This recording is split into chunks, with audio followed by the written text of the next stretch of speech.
ဒီတစ်ခေါက်မှာတော့ကျွန်တော်တို့တကယ်ချင်းတွေစုပြီးတော့ပါတီပေးတဲ့လူတွေအတွက်ရောမိသားစုတွေနဲ့ပပသချင်းဆိုခြင်းတဲ့လူတွေအတွက်ရောကျွန်တော် JBL ရဲ့ easy mic လေးနဲ့မိတ်ဆက်ပေးမယ်။ဆောင်းဆုံးအနေနဲ့ကျွန်တော် JBL ရဲ့ easy mic လေးနဲ့မိတ်ဆက်ပေးမယ်။သူက trade route ဆက်တဲ့လောက်ဆရာမလို့ဘူး။သူ့မှာပါတဲ့ dongle လေးနဲ့ party box မှာတက်ပြီးတော့ကျွန်တော်တို့တန်းဆိုရုံပဲ။သူ့ရဲ့ထူးခြားတဲ့အချက်က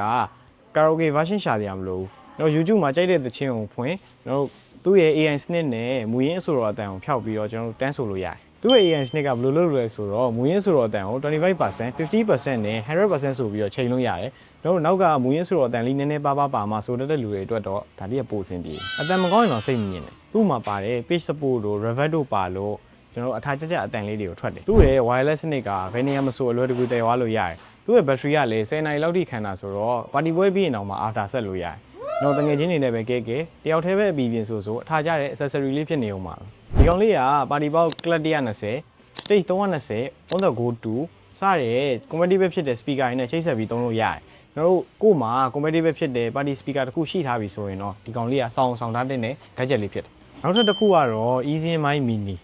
သူက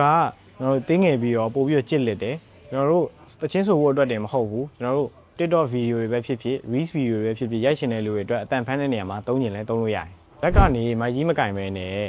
လွတ်လပ်စကားပြောချင်တဲ့လူတွေပဲဖြစ်ဖြစ်တချင်းဆိုချင်တဲ့လူတွေပဲဖြစ်ဖြစ်ဒီကောင်လေးကပို့ပြီးတော့အဆင်ပြေတယ်။ကျွန်တော်သူ့မှာ clear voice and free sound system ပါလို့အတန်ကိုကြီးလေးနဲ့ပြပြတသားကြားရစေ။ကျွန်တော် live stream လွှင့်တာပဲဖြစ်ဖြစ် podcast တွေပြောချင်တဲ့လူတွေပဲဖြစ်ဖြစ်အတန်ကိုပြပြတသားကြားရစေ။ကျွန်တော်ရှေ့ကကျွန်တော်ပြောခဲ့တဲ့ easy mic က party box speaker ကြီးနေနဲ့ပဲချိန်သုံးလို့ရတယ်ဆိုရင်ပဲဒီကောင်ကကျွန်တော် twine line တည်သွားလို့ရတယ် JBL Go 5 chat 6 flip 7တို့နဲ့ချိန်ပြီးတော့အသုံးလို့ရတယ်သူက JBL speaker တွေမကပဲနဲ့ auxiliary USB-C